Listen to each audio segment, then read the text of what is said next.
संगमनेर शहरातील कुरण रोड परिसरात मोकाट डुकरांचा सुळसुळाट झाला असून या मोकाट डुकरांमुळे कुरण रोड परिसरात दहशतीचे वातावरण झाले आहे। तसेच येथील नागरिकांच्या आरोग्याचा प्रश्न वाढत आहेत। कुरण रोड परिसरातील या मोकाट डुकरांच्या सुळसुळाटीने नागरिक त्रस्त झाले असून संगमनेर ते कुरण या मुख्य रस्त्यावर ही मोकाट डुकरे दुचाकी व वाहनांना आडवे सैरावैरा पळताना दिसतात। यामुळे छोट्या मोठ्या अपघाताचा धोका संभवतो। तसेच परिसरात व पुनर्वसन कॉलनी या भागात यांचा मुक्त वावर असल्याने लहान मुलावर हल्ल्याची शक्यता नाकारता येत नाही व तेथील नागरिकांच्या आरोग्याचा सुद्धा प्रश्न निर्माण होत आहे। त्या मोकाट डुकरांमुळे नागरिक हैराण झाले असून सदरील मोकाट डुकरांचा लवकरात लवकर बंदोबस्त करण्यात यावा अशी मागणी परिसरातील नागरिकांमधून करण्यात येत आहे।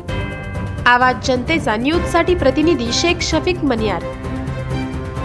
करायचं आहे लाईव्ह कार्यक्रम किंवा आहे कसले आंदोलन, जनसामान्यपर्यंत पोहोचेल आपला हक्काचा आवाज, आवाज जनतेचा। बातमी व जाहिरातीसाठी संपर्क करा स्क्रीनवर दिलेल्या नंबरवर।